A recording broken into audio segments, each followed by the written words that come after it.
नमस्कार जैन साथियों। जब सरकारें सत्ता में आती हैं और बड़े बड़े वादे करती हैं, बड़े बड़े जुमले करती हैं, लेकिन जब वो काम करने की बारी आती है तो रियलिटी कुछ और आ जाती है। इसी चीज़ों को लेके मैं आज रोज़गार के आंकड़ों पे बात करूंगा। सरकारें जिस हिसाब से वादा करती हैं कि हमारी सरकार अगर सत्ता में आती है तो हम जो है आपको लाखों में रोज़गार देंगे या करोड़ों रोज़गार जो है हर साल उत्पन्न कराएंगे या रोज़गार देंगे, लेकिन रियलिटी कुछ और होती है, सच्चाई कुछ और होती है। जैसे ही इनकी पार्टी जो है सत्ता में आ जाती है, रोज़गार जैसे चीज़ों से इनका ध्यान पूरी तरीके से हट जाता है और जनता के कार्यों से भी इनका ध्यान पूरी तरीके से हट जाता है।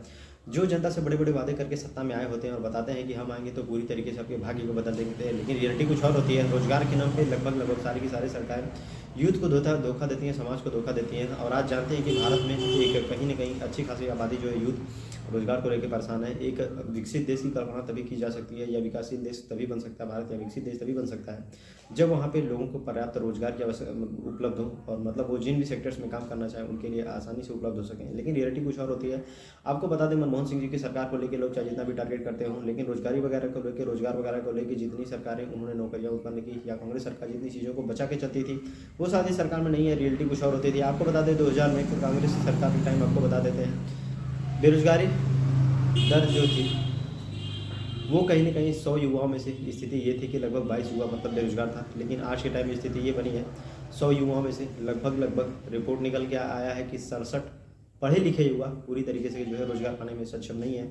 और इसके पीछे पीछे कहीं ना कहीं सरकारी जिम्मेदारी होती है। जैसे जैसे चुनाव आता है, कोई 10 लाख रोजगार का वादा करता है, कोई 20 लाख, कोई 50 लाख, कोई करोड़ 2 करोड़ नौकरियों तक का वादा करता है, लेकिन पूरा करने के नाम पे केवल और केवल सब यूथ को जो है धोखा देते हैं। आपको बता देते हैं कि ऐसी कोई भी सरकार नहीं है। यूपी में भी हाल ही में कांस्टेबल की परीक्षा हुई। कांस्टेबल की परीक्षा में अपने परिणाम देखा कि क्या हुआ, 60,000 वैकेंसी किसी तरीके से आती है, 48 लाख से ज़्यादा यूथ जो है उस फॉर्म को भरते हैं और अंत में पेपर लीक हो जाता है। ये सारा चीज़ें, ये सारी जानकारी सरकार को कहीं ना कहीं होते हुए भी कि पेपर लीक की संभावना है, उसके बाद भी सख्ती से कार्रवाई नहीं होती है। जिस हिसाब से सरकारें अपने इलेक्शन को लेकर एक्टिव रहती हैं, अपने इलेक्शन को लेकर एक्टिव रहती है कि इस इलेक्शन का चुनाव है, तिथि सारी चीज़ें कैलेंडर 1 महीना पहले जारी हो जाता है और जारी होने के बाद जो है कहीं ना कहीं उनका रिजल्ट भी डिसाइड होता है कि इस दिन रिजल्ट हो जाएगा। तो ऐसी चीज़ें आखिर हमारे एग्जाम के टाइम में क्यों नहीं हो पा रही है सरकारों से? इसके पीछे कहीं ना कहीं सरकारों की मंशा जग जाहिर है कि मतलब वो आपको रोजगार ही नहीं देना चाहते हैं।